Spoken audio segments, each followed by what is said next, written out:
I knew the baby wasn't mine, but I waited. Now I have a new life. Act 1. Invisible cracks. We used to be the perfect couple. 6 years of marriage, traveling, laughing, dreaming together. I couldn't imagine my life with anyone else. But one day, everything changed. I started noticing strange things. My wife stayed late at work more often, became distant in bed, and suddenly her phone was always locked and never left her side. One night, I woke up and saw her in the other room, texting someone. I quietly went back to bed, but something inside me snapped. Act 2. The first clue. One day, she left her phone in the bathroom unlocked. I couldn't resist. Most messages had been deleted, but one caught my attention. "I want your baby." It felt like an electric shock. I took a screenshot and emailed it to myself. Then I told myself, don't act yet. Gather evidence. From that day, I started watching her. She said she was working late. I waited outside her office. She said she was meeting friends. I checked her social media. No tags, no pictures. And then I saw him. A guy taller than me, athletic. He was waiting for her near his car. When she walked up, he kissed her. I wanted to lose it right then and there, but I clenched my teeth. I needed more. Act 3. Checkmate. A few weeks later, she told me, "I have amazing news. I'm pregnant." I looked at her and smiled. "Really? That's wonderful." Her eyes were filled with tears of joy.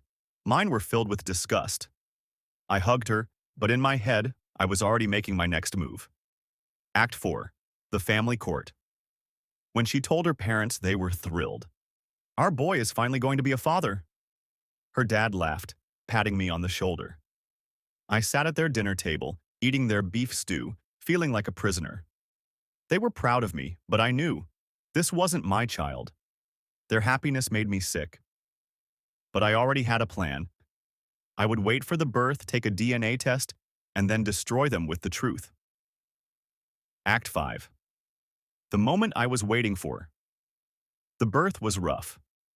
I held her hand, watching her struggle, and felt nothing but emptiness. When the baby was placed in her arms, I looked at him and immediately knew his eye color was completely different from mine. This wasn't my son. The next day, I secretly took a DNA sample. The results?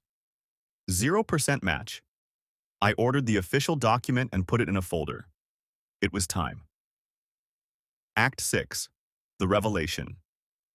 I gathered her parents and the two of us at the dinner table.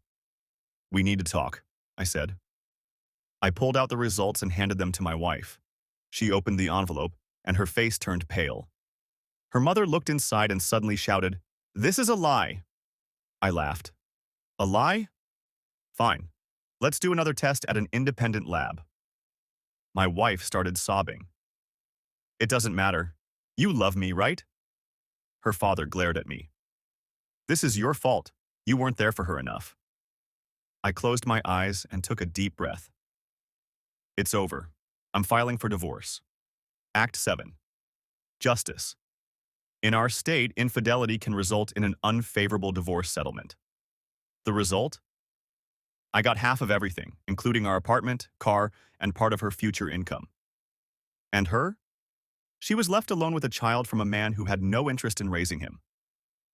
Act 8. A new life. A year passed. I met a wonderful woman. She's kind, honest, and for the first time in a long time, I feel happy. And my ex?